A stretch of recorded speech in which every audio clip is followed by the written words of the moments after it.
Kabanata 311. Si Ziyang Pangkong at ang iba ay mukhang ayaw at inis, ngunit wala silang magawa. Tutal, nakatakas na si Chen Lei. Gusto nilang patayin si Chen Lei, kaya naisip na lang nila ang ibang paraan. Baliw na baliw din ang Blood Wolf King. Ngayon, halos mabura na ang kanyang Blood Wolf Bandit Group. Ito ang pundasyon na naipon niya pagkatapos ng mga dekada ng pagsusumikap, ngunit ngayon ang pundasyon ay nawasak. Ang pagkamuhi ni Chen Lei sa Blood Wolf King ay higit na malaki kaysa sa ilang patriarch ng pamilya Ziyang. Ang 5 pangunahing pamilya sa Jingxi City, bagaman ang mga pagkalugi sa pagkakataong ito ay hindi maliit, bawat isa sa kanilang mga pamilya ay nagpadala lamang ng 10,000 elite na disipulo. Kahit na nawasak silang lahat sa Qingyang City, ito ay walang iba kundi ang pananakit sa kanilang 5 malaking pamilya. Si Yuan Qi lamang, malayo sa punto kung saan masakit ang mga buto. Ngunit para sa pangkat ng bandidong lobo ng dugo, ito ay isang kalamidad. Ngayon ay halos opisyal nang ipahayag na ang pangkat ng bandidong lobo ng dugo ay naalis na. Ngayon, sa kamay ng Blood Wolf King, bukod sa higit sa 3,000 matatanda, mahihina at may kapansanan na mga tao na nanatili sa Blood Wolf Mountain, walang ibang malakas na puwersa. Masasabing naging malungkot siyang tao. Sa anumang kaso, si Chen Lei ay dapat nakatayin, kung hindi ay mahirap alisin ang aking puot. Ang Blood Wolf King ay may baluktot na mukha at mapait na boses, halos gustong lumunin ng buhay si Chen Lei Sheng. Sunod-sunod ding tumanggo ang ibang malalaking master. Dahil sinimulan nila ang kanilang mga kamay sa Qingyang City, ang magkabilang panig ay nagtatag ng isang nakamamatay na awayan. Bukod dito, ang mga anak ng ilan sa kanila, sina Ziyang Huaiyun, Bai Xing, Ma Teng, Yi Zan, at Liu Feishuo ay nahulog din sa Qingyang City. Hindi pa rin malinaw kung sila ay buhay o patay sa pagitan nila ni Chen Lei. Puot, talagang imposibleng bitawan. Kaya lang mayroong isang walang kapantay na hanay sa Qingyang City, ano ang maaari nating gawin? Sinabi ng patriarch ng pamilya Yi, sa oras na ito, alam ng lahat na ang Qingyang City ay ang lugar na ng Longtan at Tiger's Den, at kung gaano karaming tao ang ipinadala ay walang kabuluhan. Ang mga salita ng patriarch ng pamilyang Yi ay nagdulot ng sakit ng ulo para kay Ziyang Pangkong at sa iba pa, pati na rin sa 4 na matatanda ng Demon Sect.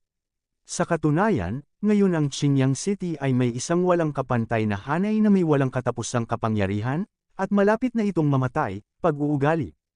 Sa loob ng ilang sandali, maraming tao ang nagkatinginan, at walang magandang paraan. Kalimutan mo na, balik tayo at dahan-dahan nating pag-usapan. Sa anumang kaso, kailangan nating humanap ng paraan para sirain ang Qingyang City. Sa wakas, sinabi ng 4 na elder ng Demon Sect. Alam din ni Ziyang Pangkong at ng iba pang 5 patriarch na hindi sila makakaisip ng magandang paraan para sirain ang Qingyang City sa maikling panahon. Kaya kinailangan nilang bumalik at dahan-daang pag-usapan ito at dahan-daang gumawa ng mga plano. Sa oras na ito, bumalik si Chen Lei sa Qingyang Sect. Sa ngayon, ang 2 lungsod ng Qingyang Zhonghuang Tao at Thunder Cloud ay halos naging impyerno sa lupa, na may mga tuod at bali ng mga braso sa lahat ng dako, pati na rin ang dugo at mga buto. Sa pagkakataong ito, ang Kuang Lei Zuanlong Formation ay nagpakita ng malaking kapangyarihan at napatay ang halos lahat ng mga kaaway na sumalakay sa 2 lungsod ng Kuang Tide at Thunder Cloud. Gayunpaman, ang 2 mahusay na Formasayon, ang Tuyi Zuan Tian Ice Fire Formation at ang 9 Nether 8 Fangyin Formation, and which, basically serves no purpose, nakaon lang at handa na. Kung alam ng 4 na dakilang elder ng Demon Sect at ng 5 patriarch ng Jingxi City na ang Qingyang Sect ay talagang nag-deploy ng 3 9th level Great Formations sa langit at lupa, malamang na maaalis nila ang ideya ng pagbaril sa Qingyang City, sa unang lugar. Sa sandaling ito, ang 2 malalaking pormasayon ng 2 instruments Ice and Fire Profound Sky Formation at ang 9 Nether 8 Fangyin at Yang Formation ay naitago na muli, maging ang alagad na kumokontrol sa activation ng formation ay hindi alam ang tunay na anyo ng itong 2 malalaking pormasayon. Natigil din ang nakakalokong Dragon Formation sa kulog. Pagkatapos ng lahat, ang mga kaaway na nakulong sa pormasayon ay nasugatan ng 70% hanggang 80%, at ang iba ay nawala ang kanilang pagtutol. Pinangunahan ni Yang Hu ang mga disipulo ng Warhol sa 2 lungsod ng Raging Waves at Thunder Cloud, at nagsimulang linisin ang kalat at linisin ang larangan ng digmaan. Ang mga taong pinamunuan ni Yang Hu ay pawang mga veterano ng 100 labanan. Nilinis nila ang larangan ng digmaan at pamilyar sa mga kalsada, ngunit hindi sila makaligtaan kahit isang karayom kahit na dumaan sila sa kanilang mga kamay. Ang iilang nakaligtas na mga bandido ng lobo ng dugo, at ang mga disipulo ng 5 dakilang pamilya, ay brutal na binali ng mga taong ito ang kanilang mga binti at braso, inalis ang kanilang pag-uugali sa paglilinang, at tinitiyak na wala silang anumang pagtutol bago sila iwanan. Matapos ang mahigit kalahating araw na pagsisikap, nilinis ni Yang Hu at ng iba pa ang larangan ng digmaan, nakolekta ang lahat ng trepeo at mga bilanggo, at iniulat sila kay Chen Lei at sa iba pa para sa pagsusuri. Matapos basahin ang listahan ng loot, hindi napigilan nina Chen Lei at Chen Tangshan na maramdaman na sa pagkakataong ito, talagang kumikita sila ng malaki. Hindi banggitin ang iba pang mga kayamanan, ngunit ang mababang uri ng mga espiritong bato na dinala ng mga taong ito ay nagkakahalaga ng 10 milyon. Kung tutuusin, ang mga taong ito ay mga piling tao, kahit na ang mga bandido ng pangkat ng bandidong lobo ng dugo ay ang pinakamababa. Nilagyan ng First Order Storage Ring. May isip ang mga samsam sa loob. Maliban sa primordial na bato at gamot, ang bawat bandido ng Blood Wolf Bandit Group ay may mga blood-piercing arrow, Blood Wolf Armor, Blood Wolf Swords, at iba pa, na lahat ay hindi bababa sa tier 2 na kayamanan, mayroong higit sa 50,000 set. Ang kagamitan sa mga disipulo ng 5 pangunahing pamilya ay mas masahol pa kaysa sa pangkat ng bandidong lobo ng dugo. Ang karaniwang kagamitan ay ang tier 2 treasures at armored soldiers, at maging ang ilang elite na disipulo ay may tier 3 na labanan si Jabaubing. Ang nakabaluti na sundalong ito ay nagkakahalaga ng daan-daang milyong mga mababang grade Metaspar. Ang trepeo na ito ay talagang isang malaking kayamanan para sa Qingyang sect ngayon, na maaaring magdala ng lakas ng mga disipulo sa sekta sa isang mas mataas na antas. Bilang karagdagan sa pagnakawan na ito, higit sa 30,000 katao ang naaresto.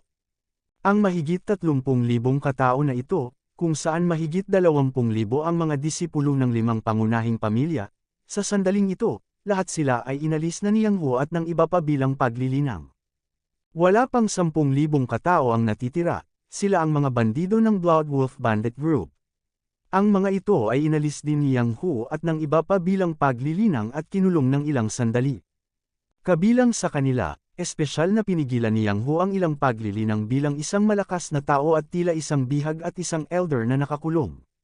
Matapos silang makita ni Chen Lei at Chen Tangshan ng personal, maaari silang magpasya kung paano sila haharapin. Tungkol sa kanyang patuloy na pagtatapon sa larangan ng digmaan, si Yang Hu ay may isang eksperto sa ilalim niya, at ginawa niya ang lahat sa maayos na paraan. Tiningnan ni Chen Lei, Chen Tangshan, Nia Xiaoying at iba pa ang listahan ng mga pangalan sa mga bihag, at agad na nalaman ito ni Chen Lei. Maging sina Ziyang Huayon, Bai Xing, Yi Zan, Ma Teng, at Liu Feishu ay nahuli lahat. Ang ikalima ay isang kayamanan. Bagamat sina Ziyang Huayon, Bai Xing, Yi Zan, Ma Teng, at Liu Feishu ay pawang mga disipulo ni Zuan Tianzang, masasabing magkapatid sila sa parehong pamilya ni Chen Lei. Gayunpaman, kahit na sina Ziyang Huayon, Bai Xing, Yi Zan at iba pa, walang nagtuturing kay Chen Lei bilang kapwa senior brother, at palagi nilang gustong patayin si Chen Lei. Katulad nito, hindi kailanman itinuring ni Chen Lei ang mga taong ito bilang mga nakababatang kapatid na lalaki ni senior brother, at wala rin siyang interes sa mga taong ito. Kaya, sa pagkakataong ito, nahuli sina Ziyang Huayon, Bai Xing, Yi Zan, Ma Teng, at Liu Feishu, at hindi siya mag-iingat. Sa ngayon, ang 5 taong ito ay inalis na sa pamamagitan ng paglilinang. Pinutol nila ang kanilang mga binti at braso. Wala silang pinagkaiba sa mga taong walang kwenta. Gayunpaman, ang 5 taong ito ay mga inapo ng 5 Panginoon, at mayroon pa rin silang hindi pangkaraniwang halaga. Pumunta ka, magpadala ng kopya ng aming listahan ng mga bilanggo sa Jingxi City. Malinaw na minarkahan ng lahat ang presyo at hayaan ang Jingxi City na tabyusan ang mga tao. Sabihin sa kanila na bibigyan lang namin sila ng 3 araw. Kapag hindi na-redeem pagkalipas ng 3 araw, agad silang pupugutan ng ulo. Panipi. Matapos basahin ni Chen Lei ang listahan, hiniling niya sa isang tao na kopyahin ito. Pagkatapos, ayon sa cultivation ng mga taong ito, minarkahan nila ang ransom money at ipinadala ito sa Jinxie City. Kabanata 312. Ang isang pulang sandalwood na pinalamutian ng mapalad na ulap na mesa sa lobby ay dinurog ng palad ni Ziyang Pangkong, at ang kanyang mukha ay mapotla. Ang mensahero na nakatayo sa bulwagan ay hindi mapagpakumbaba o mapagmataas, at hindi natatakot sa galit ni Ziyang Pangkong. Sa oras na ito, ang ibang mga bisita sa bulwagan ay mukhang parehong pangit, dahil mayroon din silang mga coat sa kanilang mga kamay. Sa sipi na ito, ang pangalan at ransom ng bawat nahuli na bata ay tinukoy ng detalyado. Isang disipulo ng totoong Chi Realm, ang ransom ay 10,000 low-grade Metic Crystal Stones, ang Condensed Yuan Realm ay 100,000 yuan, at ang Lower Gang Evil Realm ay 1 million yuan, at ilang Martial King level Elders, ito ay 10 milyon meta mababang grade spar. Kung tungkol sa mga anak ng 5 patriarka, sina Ziyang Huayon, Bai Xing, Ma Teng, at iba pa, ang pantubos ay umabot sa 100 milyong mababang uri ng Metespar. Sa ikalawang araw pagkatapos ng pagkatalo sa pag-atake sa Qingyang City, nakuha ng ilang patriarch ang naturang listahan mula sa mga messenger na ipinadala ng Qingyang City. Ilang patriarch, sabi ng host ko, 3 araw lang ang binibigay ko sa inyo.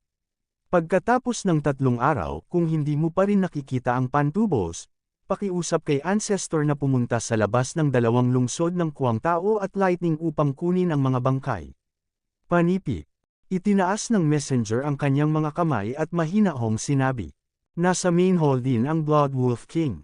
Nang makita ang mapanghimagsik na tingin ng mensahero na hindi naglagay ng ilang patriarch sa kanyang mga mata, galit na galit siya na siya ay mamamatay tao, at kailangan niyang gawin ito. Ang mensahero ay walang takot, hindi gumagalaw. Tumingin siya sa Blood Wolf King at ilang patriarchs, ngunit hindi man lang siya nag-abalang magsalita, lalo pat humingi ng awa. Wolf King, huminahon ka. Nang makitang nagalit ang Blood Wolf King, kailangan niyang gawin ito, at agad na tumigil si Ziyang Pangkong.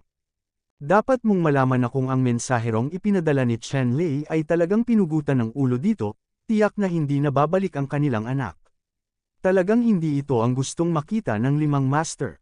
Ang Blood Wolf King ay nahikayat, at nagalit pa rin, ngunit hindi na niya hinarap ang sugo. Kung tutuusin, alam din niya na ngayon ay hindi nahihigit sa dati ang kanyang lakas, at marami pang lugar na maaasahan ng 5 Panginoon at hindi niya magawa. Sobra na yan. Gayunpaman, sa puso ng Blood Wolf King, hindi hamupa ang galit, sa halip ay lalo itong lumalim. Dahil, sa listahang dinala ng messenger, wala talagang pangalan ng bandidong lobo ng dugo. Hindi nag-iwan ng kahit isang salita si Chen Lei sa lahat ng mga bandidong lobo ng dugo, ngunit inutusan ni Chen Lei siyang na patayin ang lahat ng mga nabubuhay pa.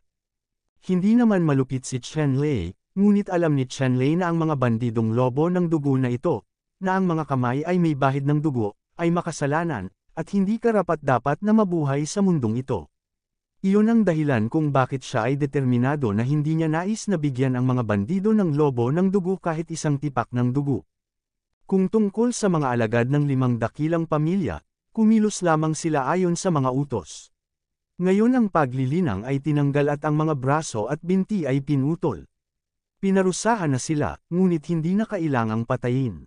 Bukod dito, ang mga taong ito ay maaaring gamitin upang alisin ang karamihan sa taba mula sa 5 pangunahing pamilya, na mas mahusay kaysa sa simpleng pagpatay sa mga taong ito. Nakita ng messenger na hinikayat ng 5 patriarch ang Blood Wolf King, bahagyang ngumiti, at sinabi, nadala na ang sulat, hayaan mo akong magpaalam. Pagkatapos ng pagsasalita, hindi ko na hinintay na sumang-ayon ang mga master, tumalikod at umalis, at hindi ako nagligtas ng anumang mukha para sa 5 Panginoon. Bagamat ang 5 master at ang Blood Wolf King ay gustong sampilan ng palad ang taong ito, sa sobrang galit nila ay nakita na lamang nila ang messenger na lumakad palabas ng bahay ni Pang at umalis sa Jinxie City. Sa daan, walang nang ahas na salakayin siya. Gawin, kahit, protektahan ang mensahero ng palihim, huwag ma-accident sa kalsada. Pagkaalis ng messenger, nag-usap ang 5 master sa isa't isa, Kuya, ano ang dapat kong gawin? Masyadong matigas ang stick ni Chen Lei. Sinabi ng Ma-family patriarch kay Ziyang Pangkong na kung ang lahat ng mga kondisyon ni Chen Lei ay napagkasunduan, ang 5 pangunahing pamilya ay magkakaroon ng maraming dugo. Sinabi ni Ziyang Pangkong, kahit na, kailangan nating sumang-ayon dito. Ito ang plano ni Chen Lei. Ang patriarch ng pamilya Yi ay nagsabi, kapatid, ano sa palagay mo?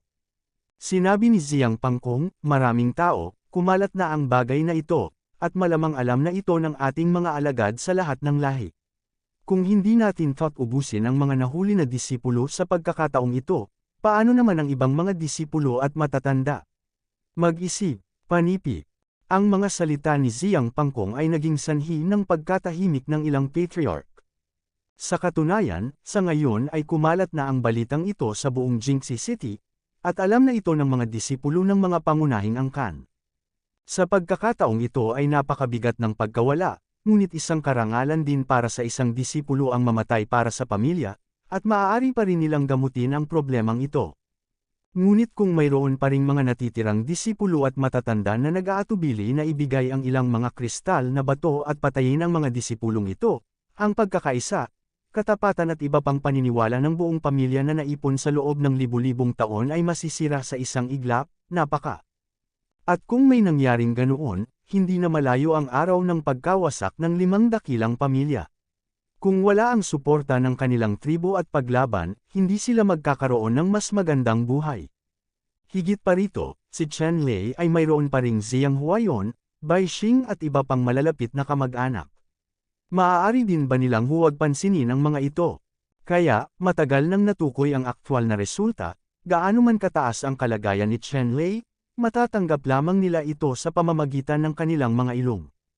Kung nais mong maunawaan ito, maraming mga master ang dapat umamin na ang hakbang ni Chen-Lei ay talagang tumama sa kanilang kahinaan.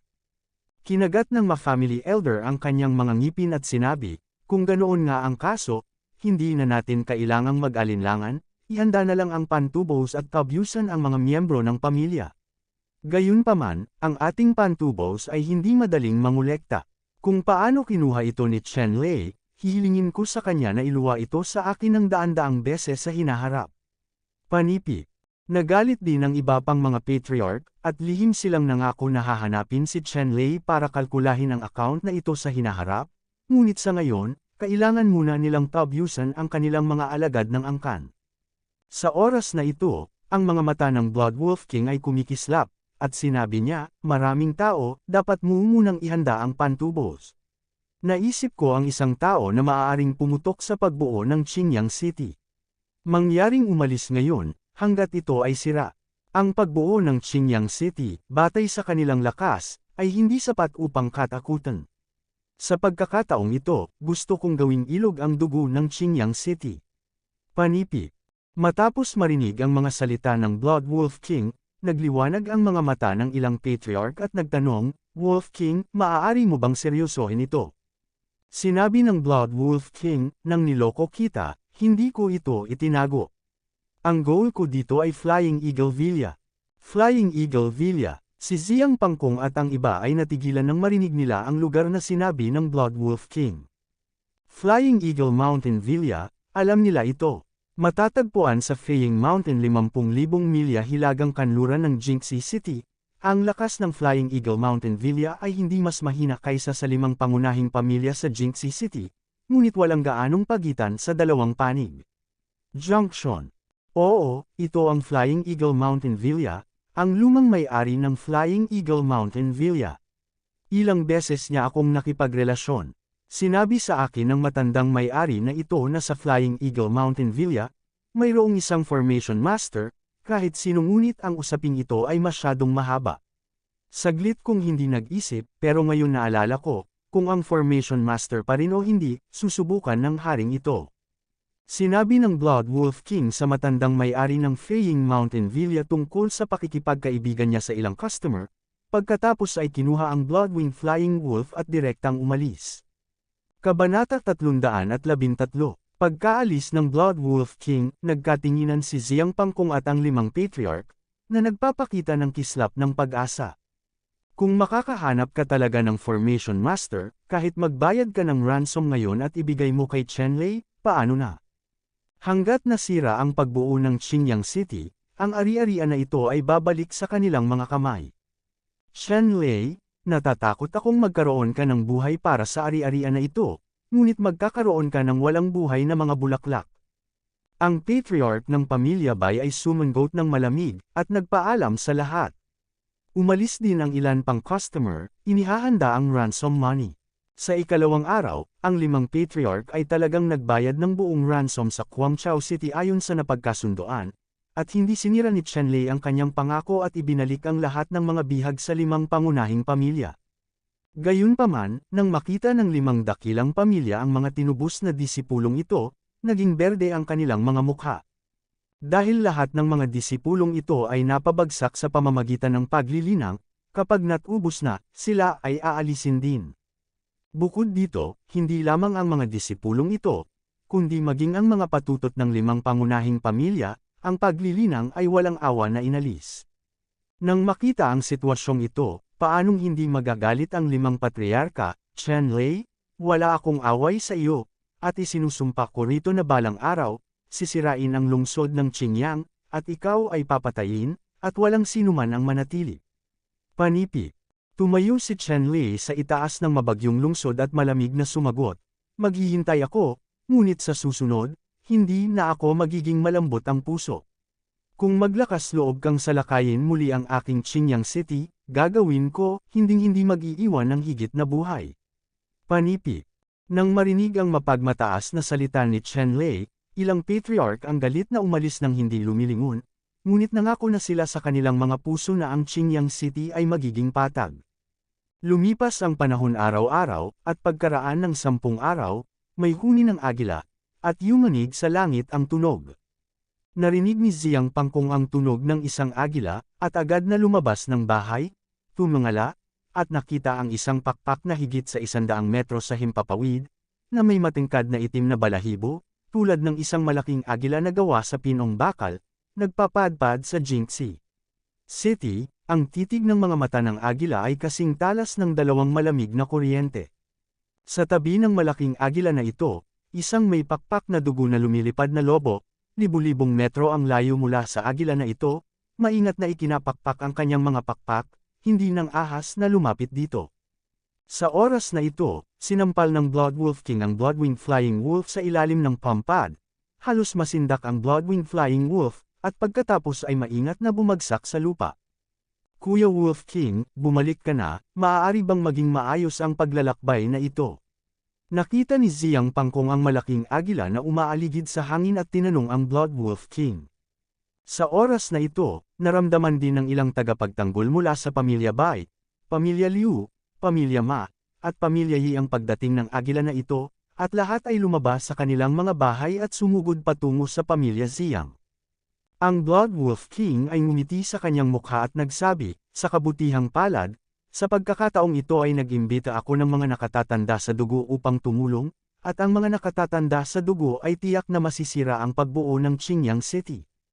Oras ng dugo. Nang marinig ang mga salita ng Blood Wolf King, at makita ang isang matandang lalaki na may matandang mukha at isang payat na figure na tumatalon mula sa likod ng isang higanteng agila, hindi napigilan ni Ziyang Pangkong at ng iba pa na magpakita ng pagtataka. Ang lahi na ito ay isang figure na sumikat 100 taon na ang nakalilipas, isang makapangyarihang master ng formation, at bihasa sa mga porma sayon. Buti na lang masungit ang taong ito, napakalupit, at gagantihan. 100 taon na ang nakalilipas, ang manliligaw ng taong ito ay nakipaghiwalay sa pagdanak ng dugo dahil hindi niya kinaya ang pagdanak ng dugo, at pinakasalan si Yun Kangyu, ang may-ari ng Bayan Juang. Sa madugong panahon, ang taong ito ay hindi gustong maging handa, at ang pag-ibig ay nagsilang ng puot.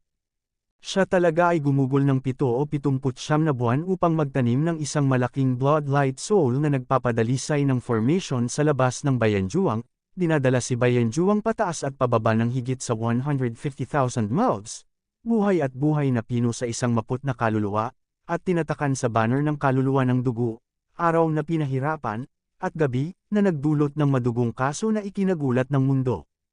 Pagkaraan ng ilang sandali, siya ay hinanap ng Dagon Empire at nangakong pupugutan siya ng ulo. Dapat mong malaman na ang kapatid ni Yun Kangyo na si Yun Kanglong, ngunit ang God's Blessing General ng Dagon Kingdom, ang kaso ng *****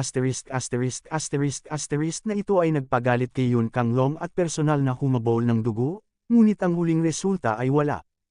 Sa huli, ang angkan ang umasa sa kasong ito upang may ranggo ang ika-108 sa listahan ng masasamang Diyos ng kontinente ng Xuanyuan. Sa kasalukuyan, ang mga wanted at pinatay na order ng Dagon Kingdom para sa State of Blood ay hindi pa naalis. Sino ang mag-aakala na ang isang sikat na Formation Master ay talagang maninaruhan sa pag-iisa sa Flying Eagle Villa ng Dachu Dynasty? Ang Blood Wolf King ay tumingin kay Ziyang Pangkong at sa iba pa, at mahinang nagsabi, walang mga tagalabas dito. Mabuting malaman ang pagkakakilanlan ng nakatatanda sa dugo, tandaan na huwag ipagkalat, kung hindi, hindi kita matutulungan. Kayo po, panipi. Paanong hindi narinig ni Ziyang Pangkong at ng iba pa ang babala na ipinahayag sa mga salita ng Blood Wolf King? Gayunpaman, wala silang lakas ng loob na masaktan ng ilang sandali. Kailangan nating malaman na ang taong ito ay nakapagtayo ng isang malaking porma sayon 100 taon na ang nakalilipas at napuksa ang isang malaking pamilya. Ngayong lumipas na ang 100 taon, anong antas ng tagumpay sa paraan ng pagbuo ng dugo ang naabot? Kung ang 5 pamilya ni Ziyang, Bai, Ma, Jin, at Liu ay nang ahas na ihayag ang madugong balita, natatakot ako na agad silang malipol. Kuya Wolf King, huwag kang mag-alala. Itikom natin ang ating mga bibig. Tinapik-tapik ni Ziyang Pangkong at ng iba pa ang kanilang mga dibdib upang kumpirmahin. Sa pagkakataong ito, makakakuha ako ng tulong mula sa mga nakatatanda sa bloodline, at tiyak na magiging madali ang pag-crack ng formation sa Qingyang City. Sa pagkakataong ito, kailangan ko talagang magbuhos ng dugo para sa Qingyang City para maibsan ang aking puot. Matapos makakuha ng madugong pabor, ang mga pinuno ng 5 pamilya ni Ziyang, Bai, Yi, Liu, at Ma ay nagngangalit at nagsabi. Sa sandaling ito, ang kanilang pagkamuhi para kay Chen Lei at Qingyang City ay hindi bababa sa Blood Wolf King, at lahat sila ay gustong punuin si Chen Lei. Well, this time gagawin talaga natin ang gusto ng lahat, pero this time kailangan natin ng kaunti pang tao para mag-ambag. Ngumiti ang Blood Wolf King at sinabi sa mga pinuno ng 5 pangunahing pamilya. Kung gusto mong salakayin ang Qingyang City, bukod sa paglusob sa formation gamit ang dugo, kailangan mo ring salakayin ang hukbo. Ang mga bandidong lobo ng dugo ay masasabing tinanggal sa listahan at wala man lang kapangyarihan. Sa pagkakataong ito ay maaari nitong salakayin ang Qingyang City at maaari lamang umasa sa 5 pangunahing puwersa, mga puwersa ng pamilya. Bagamat ang 5 dakilang pamilya ay nawala ng 10,000 piling mga disipulo noong nakaraan, ang 5 dakilang pamilya ay may malalaking layunin, at ang pagkawala ng 10,000 elite na mga disipulong ito ay mas mababa kaysa sa punto kung saan ang 5 dakilang pamilya ay nasugatan. Walang problema, sa pagkakataong ito gusto ko ang mga tao, at pera. Si Ziyang Pangkong ang unang pumayag sa kahilingan ng Blood Wolf King. Upang ipaghiganti ang kanyang anak, ibinigay siya ni Ziyang Pangkong. Masayang sumang-ayon din ang mga patriarch ng 4 na pangunahing pamilya na sina Bai, Yi, Liu, at Maria. Pagkatapos ng lahat, sa pagkakataong ito ay may dugong tutulong, at halos tiyak na magagawa nilang masira ang pagbuo ng Qingyang City. Hanggat nasira ang porma sayon, ang lakas ng lungsod ng Qingyang ay hindi karapat-dapat na banggitin sa mga mata ng ilan sa kanilang mga patriarch, at madaling masira. Iniisip ang nakaraang pagkatalo sa Qingyang City, lalo na ang kanilang mga anak na lalaki ay inalis ang kanilang paglilinang, mula sa henyo hanggang sa walang silbi. Ang pakiramdam na ito ay talagang hindi komportable, gusto din nilang hayaan itong matikman ni Chen Lei. Ano ang pakiramdam ng mawalan ng minamahal? Sige, kung gayon, magmadali ang lahat at maghanda para sa mga sundalo at kabayo. Kukunin ko ang nakatatanda na dumudugo at magmamasid muna sa kalupaan. Kapag may kumpiyansa ang ***** na senior na sirain ang formation, agad kaming magpapadala ng mga tropa sa Qingyang City. Panipi. Sinulyapan ng Blood Wolf King ang 5 master at sinabi sa malalim na boses. Kabanata 314. Umalis ang 5 dakilang Panginoon, pumunta upang tipunin ang mga kawal at kabayo, nagtipon ng mga disipulo, at naghanda na muling salakayin ang lungsod ng Qingyang. Ang Blood Wolf King, sa kabilang banda, ay pumunta sa dalawang lungsod ng Raging Waves at Thundercloud na may dugo saglit, pinagmamasdan ang lupain at nagtatanong tungkol sa balita. Kung gusto mong basagin ang porma sayon ng kalaban, kailangan mo munang malaman kung anong porma sayon ang itinayo ng kalaban, at sa wakas ay dapat alam mo rin kung nasaan ang mga mata ng porma sayon. Sa sandaling marating ng Blood Array ang paligid ng dalawang lungsod ng Crazy Wave at Thundercloud, hindi ko maiwasang humanga na ito ay talagang isang mahusay na lugar para sa mga array formation. Ang kanyang mga mata ay kumikinang ng maliwanag, pinagmamasdan ng nakapalibot na kalupaan paminsan-minsan, at isa-isang isinasaulo ang mga ito sa kanyang isipan. Lalo na ang Qingyang River na dumadaan sa lungsod, at ang Thundercloud City sa itaas ng thunderstorm, muli akong napatingin. Pagkatapos noon, pagkaraan ng ilang sandali, sumakay pa siya sa isang agila at lumipad ng mataas, na nakatingin sa marahas na alon at Leon City mula sa itaas. Ang kilusang asterisk ay natural na pumukaw sa pagbabantay ng mga gwardya sa dalawang lungsod ng Guangdao at Thundercloud, at iniulat nila ito kay Chen Lei. Nakuha ni Chen Lei ang balita at pumunta sa kalangitan sa itaas ng Thundercloud City, nakatayo sa pader ng lungsod, tinitingnan ng dugo sa hangin saglit. Oras ng dugo. Nang makita ni Chen Lei ang taong nakaupo sa agila, hindi naiwasang kumikislap ang kanyang mga mata, at nakilala niya ang kanyang pagkakakilanlan.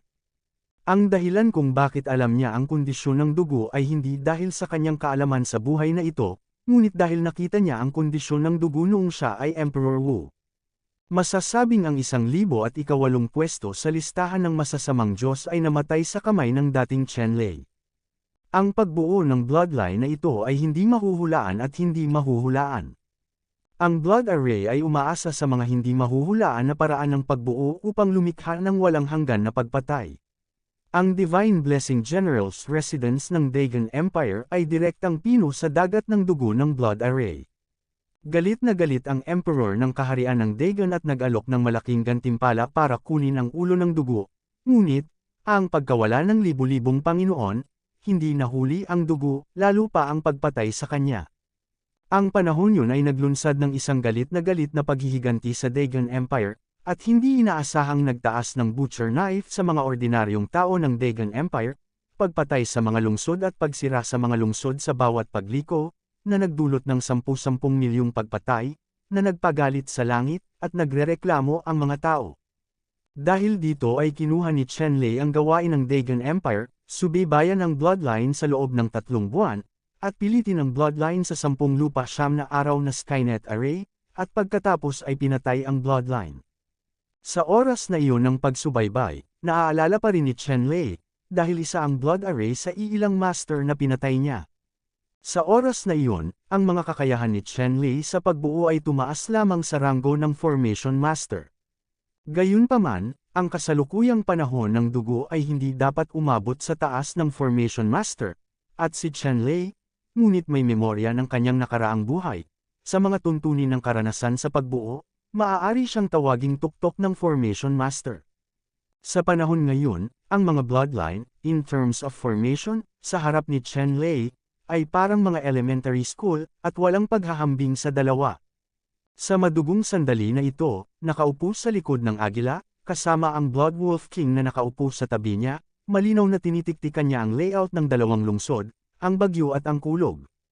Nang makitang ito ay isang pagsabog ng dugo, ang mga mata ni Chen Lei ay nagpakita ng layuning pumatay. Dahil dito nakita ang blood spurt, hindi na niya ilalabas ang dugo. Nais niyang pangalagaan ang kanyang buhay at kumpletuhin ang mga mangyayari sa hinaharap, massacre.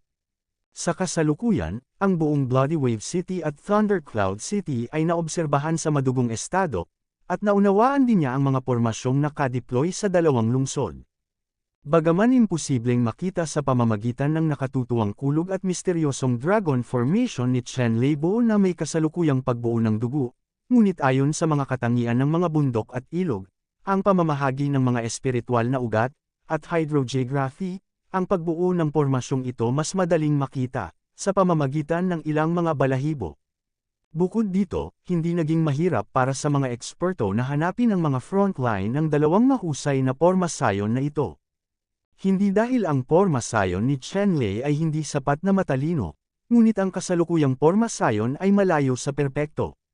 Hindi kahit isang semi-tapos na produkto. Siyempre, hindi ito maitatago sa isang tunay na eksperto. Sa kasalukuyang pagbuo ng dugo, bagamat hindi pa ito umabot sa taas ng isang formation master, paano ito maituturing na isang formation master? Hindi mahirap makita ang ilan sa mga layout ng malaking formation na ito. Akala niya ay nakita na niya ang pagbuo ng Qingyang City, tumango sa Blood Wolf King, at sinabing, okay, pwede na tayong bumalik. Ang Blood Wolf King ay natural na walang anumang opinyon, at bumalik sa Jingxi City na may dugo saglit. Pagbalik sa Jingxi City, direktang hiniling ng Blood Array kay Blood Wolf King na ipatawag ang karamihan upang talakayin ang paraan para masira ang formation. Lahat, pumunta ako sa Qingyang City, Thundercloud, at Guangtao, para imbestigahan ang dalawang lungsod ngayon. Pagkatapos ng aking on-site na inspection, hindi mahirap para sa mahusay na porma sayon na ito na pumutok. Matapos ipunan ang lahat, may kumpiyansa niyang sabi saglit. Nang marinig ito ni Ziyang Pangkong at ng iba pa, bigla silang nagpakita ng kagalakan at sinabing, "Great, please ask the singers to help me wait for me. I need to wait for anything, magtanong ka lang." Ang pagbuo ng dugo ay tumango at sinabi, anong mga porma sayon ang nakaayos sa dalawang lungsod ng Raging Wave at Thundercloud? Hindi ko nang ahas na sabihin, dahil ang mga porma sayon ay hindi mahuhulaan, walang sinuman ang makapagsasabi na nakita na nila ang lahat ng mga porma sayon sa mundo. Gayunpaman, ang iba't ibang mga landas ay humahantong sa parehong layunin, hanggat nahanap mo ang mata ng pagbuo, anumang porma sayon ay maaaring masira. Panipi. Si Ziyang Pangkong at ang iba pa ay nakinig sa dugong hukbo na mahusay na nagsasabi, at sila ay napanatag, at nagsabi, Senyor ng hukbo ng dugo, kung sasabihin mo, natuklasan mo ba ang mata ng porma sayon na ito? Buong pagmamalaking tumango muli ang Blood Array, at sinabing, oo, ang dalawang porma sayon ay nasa gitna ng dalawang lungsod. Kailangan mo lamang sirain ang dalawang porma sayon sa gitna ng dalawang lungsod. Pagkatapos, maaari mong ganap na masira ang mga porma sayon na ito. Panipi. Ganoon lang kadali. Matapos pakinggan ang mga salitang iyon, si Ziyang Pangkong at ang iba pa ay nasabi na lamang sa pagkagulat. Napangiti ng mahina ang Blood Array at sinabing, hindi mahirap para sa mga nakakasalubong, at hindi mahirap para sa mga mahihirap. Kung ang paraan ng pagbuo na ito ay mapurol, walang misteryo. Agad na pinaikot ng daloy ng dugo ang hangin, at sinabi niya, gayunpaman, hindi mo dapat isipin na ang porma sayon ay napakadaling mabibitak. Kung gusto mong sirain ang porma sayon na ito, may dalawang kondisyon. Senyor, hindi mo alam kung anong requirements ang kailangan.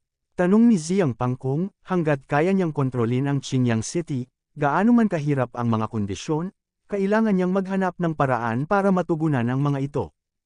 Ang pagbuo ng dugo ay nagsabi, upang masira ang porma sayon na ito, kailangan nating magkaroon ng mga tool upang masira ang porma sayon.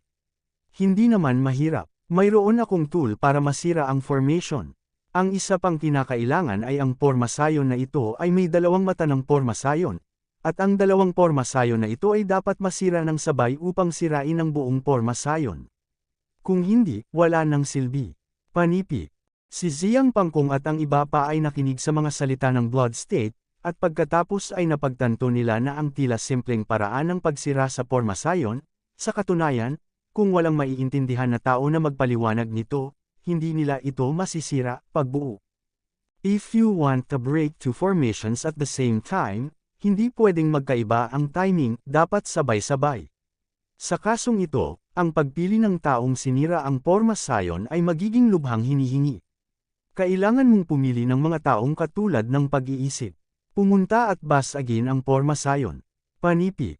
Sinasabi ng Bloodline, sa katunayan, ang pinakakritikal na punto para masira ang formation ay ang piliin ng taong sisira sa formation, kung hindi, lahat ay walang kaparehkan.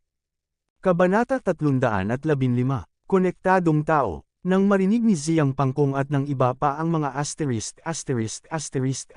na salita, isa-isa silang kumunat ang noo. Madaling sabihin ng mga taong katulad ng pag-iisip, ngunit gaano kadaling makahanap ng mga ganoong tao. Ito ay madaling hawakan. Biglang nagsalita ang 4 na wuwang level elder ng Demon Sect. Kuya Tu, may paraan ka ba? Nakita ni Ziyang Pangkong na nagsalita si Elder Tu ng Demon Sect, mabilis itong nagtanong. Tumango si Elder Tu at sinabing, makikita ng 4 kong kapatid na lalaki ang pagkakaisa ng isip, at totoo yan. Sa nakalipas na ilang dekada, ang aking 4 na kapatid na lalaki ay nagtrabaho ng husto sa pamamaraan ng mind fusion, at ito ay nagbigay daan sa kanila na magkaroon ng walang kapantay na taset na pag-unawa. Ang mga pinagsamang pag-atake lamang ang maaaring maging kakaiba. Panipi. Sabay-sabay na tumango ang 3 pang elder ng Demon Sect. Nilinang nila ang mga porma sayo ng labanan ng magkasama batay sa parehong pamamaraan ng isip sa puso. Kung hindi, paano sila magsasanay ng serye ng napakahirap na porma sayo ng labanan ng magkasama? Sa panahon ngayon, hindi na sila masyadong mahirap makipag-usap sa isa't isa. Napakagaling. Nag-high five si Ziyang Pangkong at sinabing, ito ay talagang si Sir sa Qingyang City, kung hindi, paano magkakaroon ng ganoong pagkakataon? Hindi ko akalain na may 4 na tao pala dito na makakausap sa isa't isa. Nagsagawa siya ng pagsusulit kay Elder Tu at sa iba pa, at nalaman na silang 4 ay talagang nakakapag-usap sa isa't isa, naganap na naaayon sa pagsira sa porma sayon. Flame. Higit pa rito, ang 4 na matatandang ito ay napakalakas, at ang bawat isa sa kanila ay umabot sa kultibasyon ng ika-5 antas ng ranggo ng wuwang. Maaari nilang mapaglabanan ang pag-atake ng kapangyarihan ng pagbuo at sumugod patungo sa mata ng porma sayon. Masasabing walang mas perpekto kaysa sa kanila. Lumagpas na sa linya ang mga kandidato. Ito ay 4 na mina ng dugo, isa para sa inyong 4, isang grupo ng 2, ang sumugod sa mata ng porma sayon sa unang pagkakataon, at sabay na sumabog ang pagbuo ng 2 lungsod ng marahas na alon at kulog, ang malaking porma sayon na ito ay itinuturing na sira. Pagdating ng panahon, hindi na kita kailangang turuan kung paano ito gawin. Panipi. Blood Moment ay ibinigay ang 4 na dugong kulog na anak sa 4 na matatandang Tu at sinabing may utos. Kinuha ng 4 na matatandang Tu ang dugong kulog na bata, at may bakas ng hangarin na pumatay sa kanilang mga mata. Hanggat nalampasan nila ang pagbuo ng Qingyang City, kung gayon, ang natitira ay natural na isang massacre. Sa pagkakataong ito, hindi na nila bibigyan ng oras si Chen Lei para makatakas. Okay, hindi pa huli ang lahat. Maghahanda ang lahat ngayon, at bukas ng umaga, ipapadala ang mga tropa sa Qingyang City. Nang makitang naayos na ang lahat, ginawa ni Ziyang Pangkong ang pinal na desisyon. Nais din ng ibang mga master na agad na patayin ang Ziyang Qingyang City. Natural, wala silang opinyon sa mga arrangement ni Ziyang Pangkong. Sa pagkakataong ito, ilang malalaking pamilya ang masasabing may lahat ng elite. Ang bawat angkan ay maingat na pumili ng mga piling alagad mula sa 30,000 angkan, at may kabuuang 150,000 elite na mandirigma ang naipadala. Ang lungsod ng Qingyang ay patag. 30,000 elite mula sa bawat angkan ang masasabing nagtanggal ng laman ng kanilang buong pamilya. Kung mabibigo ito sa pagkakataong ito, ang 5 malalaking pamilya ay mawawasak at tuluyang mawawala. Kaya, para sa 5 malalaking pamilya sa pagkakataong ito ay itinuturing na isang malaking taya. Kung manalo ka, ito ay maghahatid sa isang ginintoang panahon ng pag-unlad. Hanggat masisira ang lungsod ng Qingyang, hindi lamang ang 5 lungsod at 13 mga county sa ilalim ng jurisdiction ng lungsod ng Qingyang ang titipunin, kundi pati na rin ang lihim na suporta ng Demon Sect. Para sa 5 pangunahing pamilya, ito ay talagang isang magandang pagkakataon. Kung mabibigo ito, ang pagbaba ng 5 dakilang pamilya ay ganap na mahuhulaan. Gayunpaman, sa pagkakataong ito, matagal na akong nakaupo sa labanan, tumulong na itigil ang labanan, at sa tulong ng 4 na martial arts masters ng Demon Cult, at ang mga elite ng 5 pangunahing pamilya ng 150,000. Ang gayong makapangyarihang puwersa ay masasabing napakadali. Walang naniniwala na mabibigo ang gayong makapangyarihang puwersa. Nang si Ziyang Pangkong at ang iba pa ay naghanda sa pag-atake sa Qingyang City, ang mga tao sa Qingyang Sect ay hindi idle. Lalo na ang mga tao sa madilim na bulwagan, ang lahat ng kanilang mga galami ay tumagos sa Jingxi City upang magtanong tungkol sa mga balita. Paano mapakilos ng 5 malalaking pamilya ang malaking bilang ng mga sundalo at kabayo at malalaking kilusan para itago ang kanilang buhay?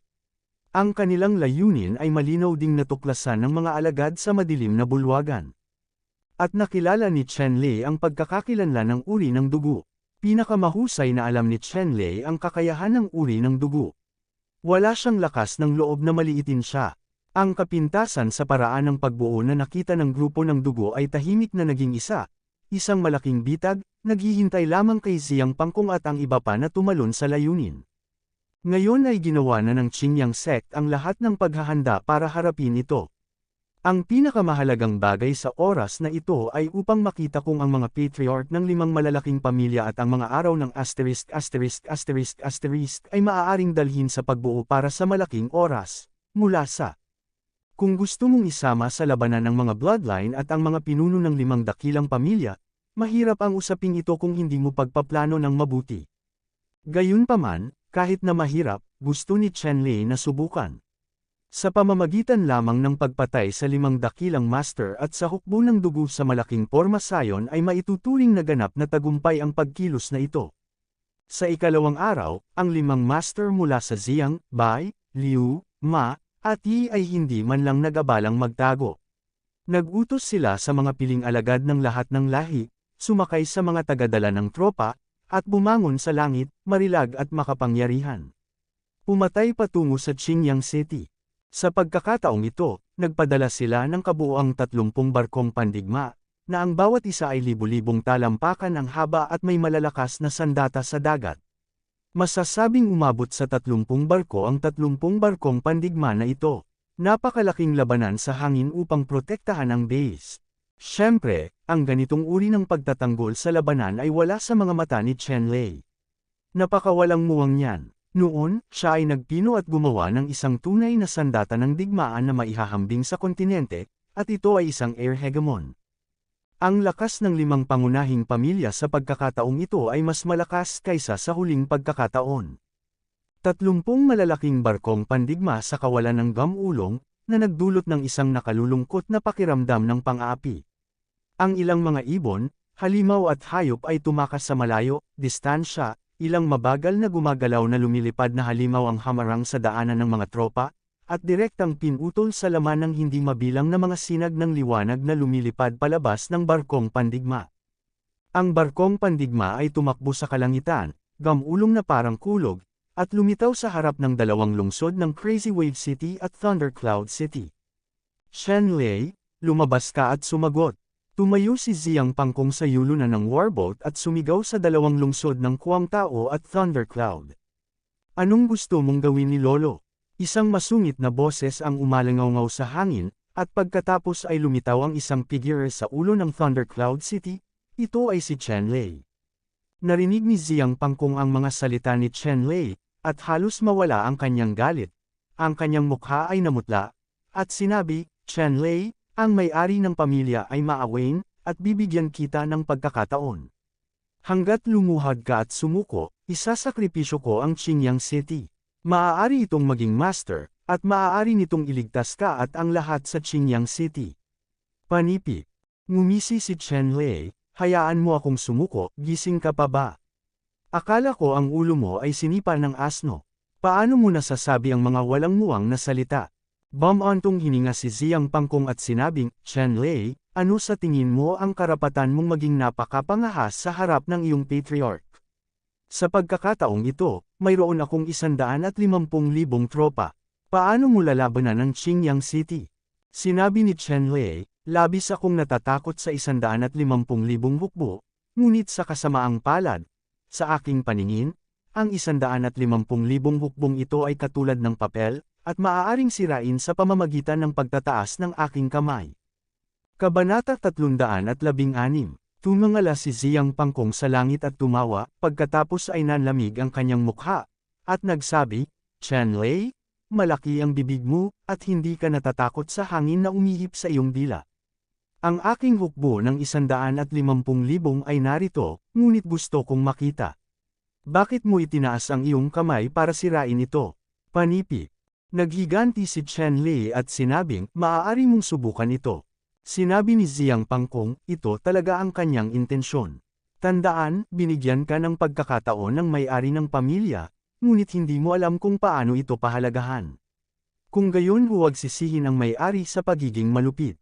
Matapos masira ang iyong dalawang lungsod, ang pangunahing dugo ay ang Qingyang City, walang manok at aso ang mananatili.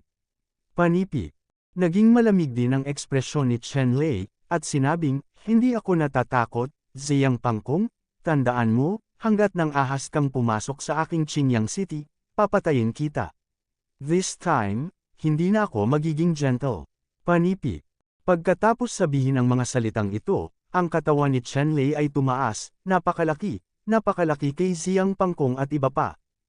Ang nakamamatay na aura sa katawan ni Chen Lei ay masyadong nakakabigla, halos maging substansya, na may malamig, patay at malamig na hininga. Napakalawak at nakakakilig.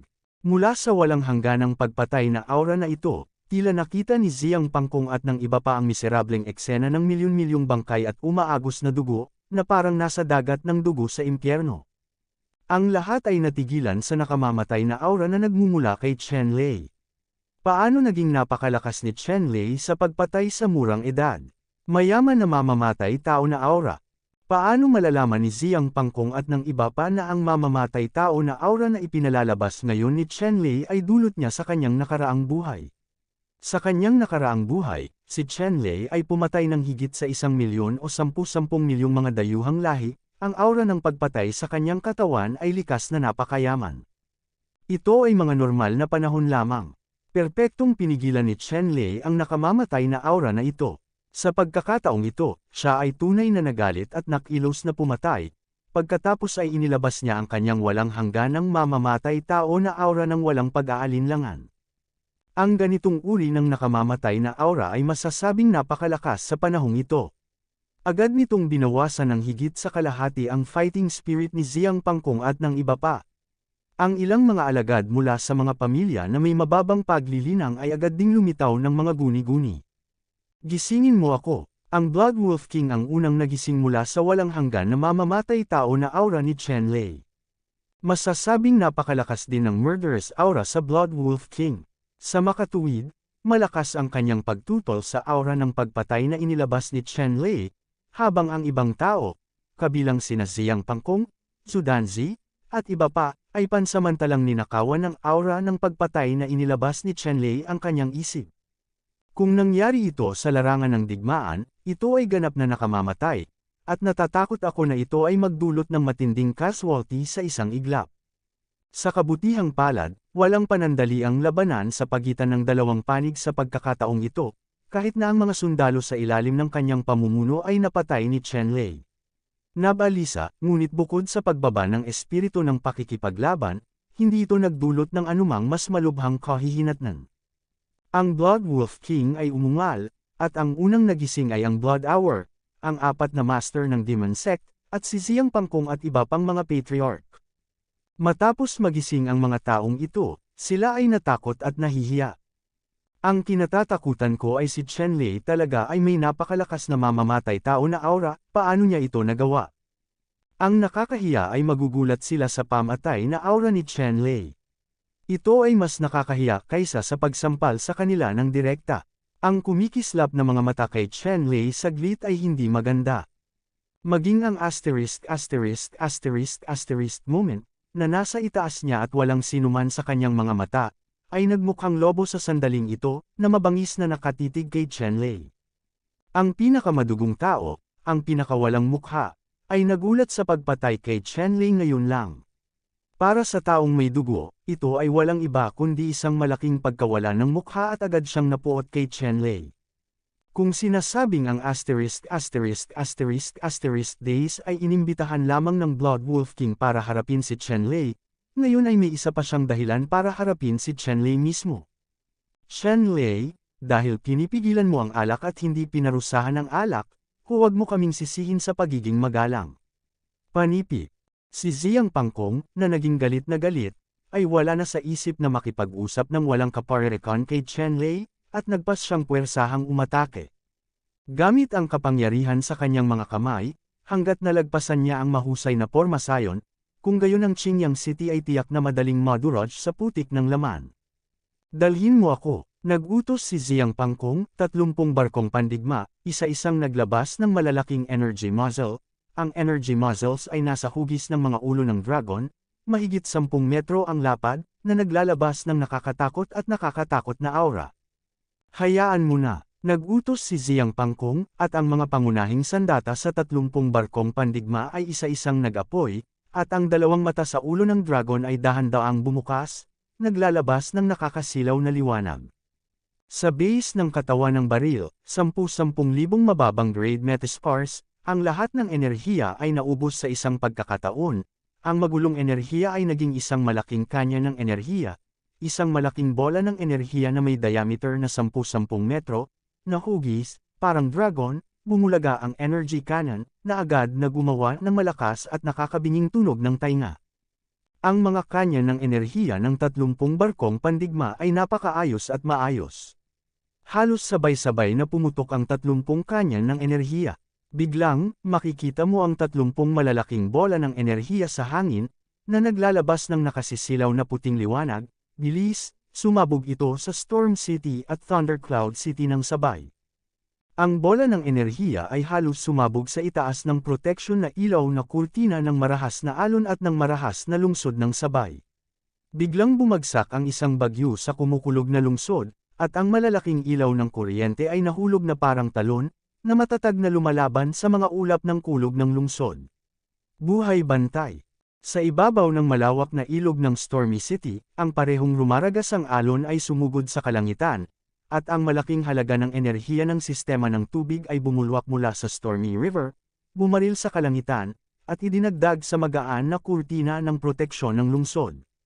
Magkagayunman, ang mga magagaan na kurtina ng dalawang lungsod ng Raging Wave at Thundercloud ay nanginginig pa rin ng marahas, pagnipis sa bilis na nakikita ng hubad na mata. Malamig na umungol si Ziyang Pangkong. Ang pag-atake na ito ay isang maliit na pagsubok lamang, isang kakilakilabot na pag-atake ay darating pa.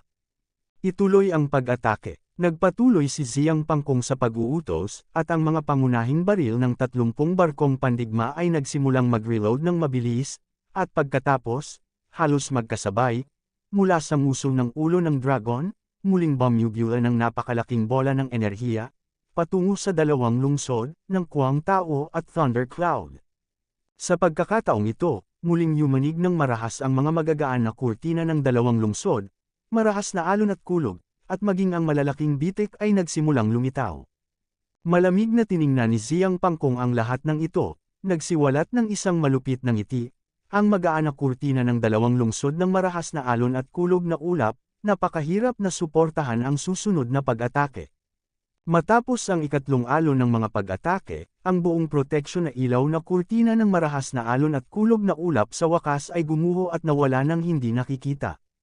At 30 barkong pandigma, na may tatlong magkakasunod na malalakas na kanya ng enerhiya, ay umabot na sa limitasyon.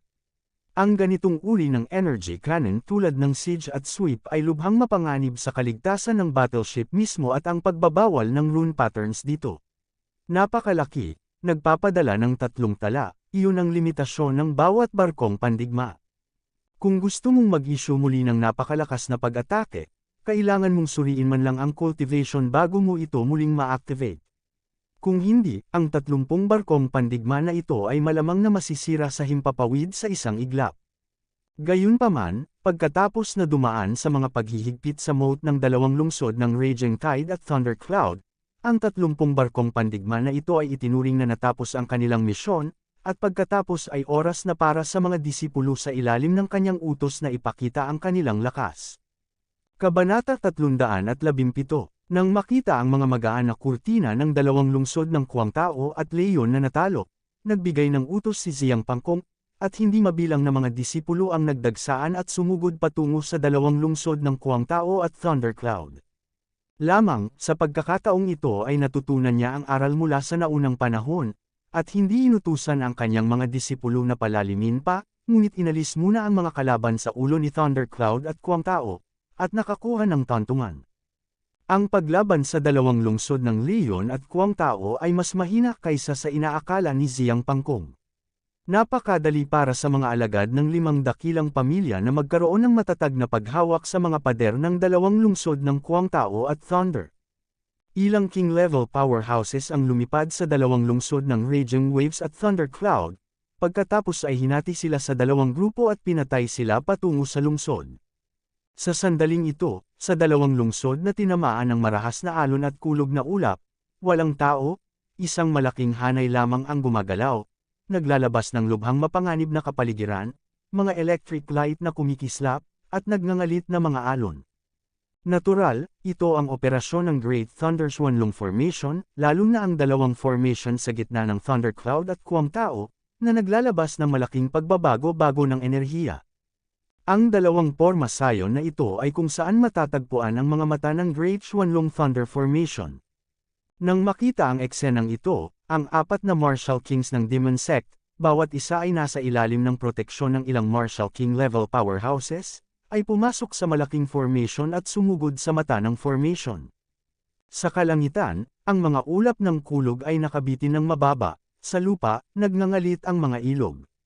Sunod-sunod ang malalaking kulog at kidlat na dragon mula sa mga ulap ng kulog, sunod-sunod, naglalabas ng nakasisilaw na puting liwanag, makapal at siksik na parang balde, naglalabas ng malaking hininga, at tinamaan ang demonyong espiritu. Ilang wuwang. Ang ilog ay umaalon, ang rumaragasang alon ay tumama sa langit, ang transparent na tubig na dragon ay naglabas ng mapait na malamig na hangin, nagmadaling lumabas sa Quanglan River, at sumugod patungo sa kabilang grupo ng wuwang, nagkaroon ng dagandong ng tubig sa hangin, ang momentum ay nakakabigla. Ito ang Great Thunder Swanlong Formation na napakalakas. Noong nakaraang pagkakataon, ang mahusay na pormasayon na ito ang sumire sa Blood Wolf King at halos 100,000 elite mula sa 5 pangunahing pamilya. At sa pagkakataong ito, ang mga alagad ng 5 pangunahing pamilya ay nakatayo lamang sa itaas ng lungsod, at hindi pumasok sa lungsod. Lahat sila ay binigyang pansin ng mabuti ang ilang antas ng wuwang powerhouses ng Demon Sect, at nakita nilang naglalaban sila sa formation. Ang mga kulog, kidlat at mga water dragon na sumiklab sa malaking formation ay naglabas ng lubhang mapanganib na kapaligiran, kaya halos imposible para sa ilang mga powerhouse sa antas ng wuwang na makagalaw. Pagkakita sa tagpong ito, ang mga alagad ng 5 lahi na nakatayo sa tuktok ng lungsod, lahat ay namumutla. Ang hari ng martial arts ay napakahirap tumayo sa pormasayon, kung sila ay mahulog sa pormasayon, sila ay mapupunit sa isang iglap. Nawasak. Sa kabutihang palad, sa pagkakataong ito, hindi na nila kailangan pangunahan. Kailangan nilang maghintay para sa isang wuwang level powerhouse na makalusot sa larangan ng digmaan bago sila makasakay sa larangan ng digmaan. Ang kulog at kidlat, mga water dragon, matalas na dagandong sa malaking hanay, ay galit na inatake ang ilang mga powerhouse ng wuwang level na dumating upang sirain ang hanay. Matagal nang inihanda ang ilang mga powerhouse na ito sa antas ng wuwang, bawat isa sa kanila ay may makapangyarihang mga kayamanan sa pagtatanggol, at ang liwanag ay umaagos, na humaharang sa mga dragon ng kidlat at tubig sa labas. Sa kabila nito, ang mga Martial King na ito ay namumutla at nakasuot ng maraming damit, at imposibleng manatili sila sa malaking pormasayon ng mahabang panahon. Gayunpaman, hindi na nila kailangang magtagal, dahil sa kasalukuyan, malapit na sila sa kinaroroonan nila. Okay lang. Ang 4 na wuwang level powerhouses ng Demon Sect ay nahahati sa 2 grupo. Ang isang grupo ay nag-crack sa pagbuo ng Thundercloud City, at ang isa pang grupo ay nasira ang pagbuo ng Thundercloud City. Ang 4 na kapangyarihang ito sa antas ng wuwang ay nagsasanay na sa paglilinang ng isipan ng komunikasyon mula pagkabata. Sa ngayon, naramdaman na nilang lahat ang isa't isa at handa nang sirain ang pormasayon. Halos sabay na binigay ng 4 sa kanila ang Blood Thunder na ginamit nila para sirain ang formation. Pagkatapos, nagbilang sila sa kanilang mga puso. Sa wakas, sa parehong oras, ang 4 na pagbuo ng dugo ay eksaktong pareho. Lahat sila ay itinapon sa Thundercloud at Kwangtao Formation. Isang obra maestra ng kulay dugo na liwanag, na sinamahan ng tunog ng isang malaking kulog, 2 kulay dugo na ulap ng kabutiang lumitaw mula sa marahas na alon at dumadagandong na mga lungsod ng sabay-sabay, na bumaril sa taas na ilang daang metro. Habang naghahadyas ng kulog, ilang wuwang ang mabilis na umatras. Nabasag. Matapos mawala ang liwanag ng dugo, ilang mga eksperto sa antas ng wuwang ang tumingin patungo sa formation pile, at nakakita ng dalawang formation pile sa dalawang lungsod ng thundercloud at Kwangtao, na natatakpan ng mga siksik na bitik, at ang mga bitik na ito ay mabilis. Kumalat, sa isang kisap mata, natakpan ng buong pormasayon. Wow! Sa wakas, sa isang malakas na ingay, ang pagbuo ng dalawang lungsod ng marahas na alon at kulog na ulap, halos magkasabay, ay naging hindi mabilang na mga fragment at nakakalat sa buong lupa. Nang maghiwa-hiwalay ang pagbuo ng marahas na alon at kulog na ulap, ang mga kulog na ulap na nakasabit sa itaas ng mga kulog na ulap ay agad na nawala ng walang bakas na tila tinangay ng malakas na hangin. Sa mabagyong lungsod, ang umaalon at umaatungal na tubig ng ilog ay naging makinis, mahinahon at makinis na parang salamin. Ang mga pattern ng pagbuo sa lungsod ay lumabo din sa parehong oras, at sa wakas ay nawala sa kadiliman. Tulad ng para sa walang hangganang sinag ng kidlat at mga dragon ng tubig, sila ay nabasag ng sabay, at sila ay nawala sa isang kisap mata. Sira ang malaking formation. Nang makita ang eksenang ito, ang mga disipulo ng limang lahi na nakatayo sa puno ng lungsod ay sumabog sa hiyawan. Si Ziyang Pangkong at ang iba pang limang ulo ng pamilya ay nagpakita ng mga ngiti sa kanilang mga mukha. Pagkatapos ng pagsabog na ito, wala nang kapangyarihan ang Qingyang City na pigilan ang limang pamilya. Mga predecessors ng Blood Squad, paki-confirm ulit, na crack ba talaga itong malaking squad? Kahit na tila basag na talaga ang malaking pormasayon na ito, si Ziyang Pangkong, na may maingat na karakter, ay hindi pa rin kalmado. Tingnan mo ang iyong sarili. Hindi bumaba ang bloodline, at humakbang siya sa Thundercloud City sa isang hakbang, at lumitaw sa lugar kung saan nasira ang formation, sinuri ito ng mabuti. Pagkatapos, ang Blood Array ay naglakbay sa buong Thundercloud City sa napakabilis na bilis, na kinukumpirma ang lahat ng mga pattern ng pagbuo. Pagkatapos nito, sumugod siya pansamantala sa lungsod ng bagyo at muling sinuri ang lahat. Pagkatapos ng paulit-ulit na inspection at pagkumpirma, sa huli, itinaas ni Suyuan ang kanyang ulo at sinabi kay Ziyang Pangkong, Patriarch Ziyang, mapapatunayan ko na ang malaking pormasayon na ito ay nasira, at aabuti ng kahit kaunting pera para maibalik ang ganoong kalaking pormasayon. Mahigit 1 taon, panipi. Sa pagtanggap ng kumpirmasyon mula sa dugo, sa wakas ay pinakawala ni Ziyang Pangkong ang kanyang puso, at ang ibang mga kumakain ay sabay ding nakahinga ng maluwag. Sa Qingyang City, hanggat walang ganoong kalaking pormasayon, walang ibang kailangang mag-alala tungkol dito. Pagkatapos ng lahat, sa buong Qingyang City, kahit isang Marshal King level powerhouse ay hindi matagpuan, kaya paano nila lalabanan ang Big Five? 150,000 bayani ng pamilya. Sumama ka sa may-ari ng bahay at patayin ang lahat ng mga taong ito. Si Ziyang Pangkong Yi ay puno ng buhok, at ang kanyang mukha ay puno ng enerhiya, at siya ang nanguna at pumatay patungo sa kailaliman ng Qingyang City. Sa pagkakataong ito, gusto niyang damaloy ang dugo sa Qingyang City, hindi para mag-alaga ng manok at aso, at putulin ang libu-libong espada ni Chen Lei para malutas ang kanyang galit. Nang marinig ang utos ni Ziyang Pangkong, ang 150,000 hukbo, tulad ng isang hindi mapigil ang agos, ay nagmarcha patungo sa kailaliman ng Qingyang City. Ilang iba pang mga ulo ng pamilya, pati na rin ang Blood Wolf King, Blood Array at iba pa, sumama rin sa hukbo upang takpan at pumatay, upang makita ng sarili niya mga mata ang kapalaran ni Chen Lei. Kabanata 318. Hinabol ni Ziyang Pangkong at ng iba pa si Bailey hanggang sa madiskubre ang mga bakas ni Chen Lei at ng iba pa. Chen Lei, gusto kong makita kung saan ka makakatakas. Nakatingin kay Chen Lei at sa iba pang nasa unahan, sinabi ni Ziyang Pangkong na may nakamamatay na ekspresyon. Si Chen Lei ay nanatiling hindi natinag, nakatayo sa harap ni Ziyang Pangkong at iba pa, at mahinang nagsabi, tumakas, bakit ako tatakas?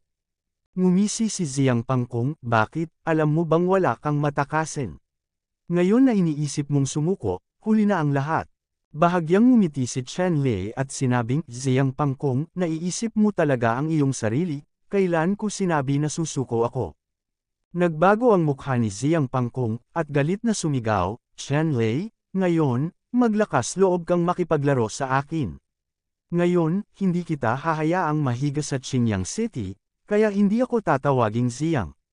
Sinabi ni Chen Lei, para sa akin, Ziyang man ang iyong apelyido o apelyido, ngunit alam ko na ngayon ay napakahirap para sa iyo na humakbang palabas ng Qingyang City.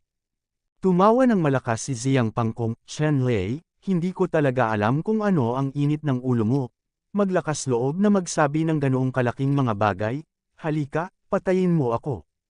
Sa oras na ito, nawalan na ng pasensya si Ziyang Pangkong na kausapin si Chen Lei, at sa isang malaking kaway ng kanyang kamay, inutusan niya ang hukbo ng demonyo na takpan at patayin si Chen Lei at ang iba pa.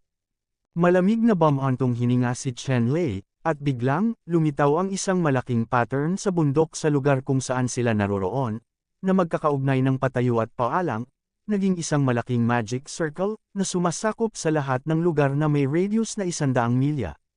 Sa isang iglap, nawala si Chen Lei at ang iba pa sa harap ni Ziyang Pangkong at ang iba pa ay natrap na naman sa malaking formation. Anong nangyari? Hindi ba ibig sabihin na sira ang malaking formation? Si Ziyang Pangkong at ang iba ay nakulong sa malaking pormasayon, biglang namutla ang kanilang mga kutis, at si Ziyang Pangkong ay natakot at napasigaw. Senior sa dugo, matanda sa dugo. Ang mga pinuno ng 5 dakilang pamilya ay ganap na nagbago ng kanilang mga ekspresyon. Nakulong sa malaking pormasayon, wala silang solusyon. Ang tanging maaasahan nila ay dugo sa ngayon. Pangit din ang hitsura ng blood array sa oras na ito, at walang nagsabi sa kanya na may pangalawang formation ang Qingyang Array. Kung alam niya na ang Qingyang City ay mayroon pa ring pangalawang set ng formations, hindi siya malalagay sa panganib kung may sasabihin siya. Dapat mong malaman na kapag nasa formation na siya, kahit formation master siya, mahihirapan siyang lumaban sa maikling panahon. Nabasag ang batas. Para kang isang grupo ng mga baboy, hindi mo matukoy ang ganoong mahalagang impormasyon. Nagalit ang blood array, lumitaw ang isang formation disk sa kanyang kamay, at ang mga orihinal na elemento ay na-inject, at iba't ibang pattern dito ang lumiwanag, at isang sinag ng liwanag ang tumaas mula sa formation disk at lumipad ng mataas. Ito ay isang gap-finding array na ginawa ng blood array. Ito ay partikular na idinisenyo upang makahanap ng mga bahid sa mga pormasayon. Makakahanap ka ng mga pagkukulang sa pormasayon nang wala sa oras. Kaya lang sa sandaling ang sinag ng liwanag na ito ay lumipad ng mataas sa kalangitan, ito ay dinurog ng hindi mabilang na tinta na itim na hangin. Ang malaking pormasayon na isinaaktibo ni Chen Lei sa oras na ito ay ang 9 Nether 8 Fang Yin-Yang Formation. Ito ay isang ikasyam na antas ng langit at lupa na pagbuo. Bagaman ang pangunahing bahagi lamang ang inilatag, hindi ito isang array ng paghahanap ng gap na nilikha ng pagbuo ng dugo. Makakahanap ng mga kapintasan. Sa sandaling ito, ang aura ng 9 Nether Yin-Yang, na kasing itim ng tinta, nagyayalong malamig, at lubhang nakakalason, ay umihip mula sa lahat ng direksyon patungo sa 150,000 sundalo ng 5 pamilya na nakulong sa malaking pormasayon. Ang aura ng 9 Nethers at Underworld ay pambihirang nakamamatay. Kahit anong cultivation disciples, kapag sila ay natangay ng aura ng 9 Nethers at Underworld, sila ay agad nananlamig, at ang kanilang dugo ay nagyelo, tulad ng isang estatwa na may mga mahahalagang palatandaan. Nawala lahat. Pagkatapos, sa sandaling umihip ang hangin, ang mga mala-estatwa na disipulong ito ay agad na naging fly ash at nawala sa usok. Ang momentum ng 9 Nether Yin-Ming ay hindi talaga makalaban, lalo na pagkatapos na lumaki ang pormasayon ng daan-daang beses sa lakas, kahit na ito ay isang makapangyarihang martial arts king, mahirap itong suportahan. Sa pagkakataong ito, masasabing malupit si Chen Lei. Siyempre, kahit na gusto niyang hawakan ang kanyang kamay, walang paraan. Ang 150,000 hukbo ay wala sa ilalim ng kanyang kontrol, para lamang patayin silang lahat. Ang sipol ng hangin, ang hangin ng 9 Nethers ay parang umiihip mula sa Nether Hell, na may tunog ng huni ng mga multo na ganap na nagiging impyerno sa lupa. 150,000 disipulo ang napatay sa pamamagitan ng aura ng 9 Nethers, at hindi mabilang na mga kaluluwa ang naging mga multo, at sila ay hinihigop ng aura ng 9 Nethers. Mag-upgrade ng ilang beses. Sa oras na ito, iilan lamang sa malaking pormasayon ang nagpupumilit pa ring sumuporta, at ang iba pang mga disipulo ay patay na. Kabilang sa mga taong ito ang mga patriarch ng 5 dakilang pamilya, ang 4 na makapangyarihang martial arts ng Demon Sect, pati na rin ang Blood Wolf King, Blood Warrior, at ilang martial king na hinikayat ng 5 dakilang pamilya.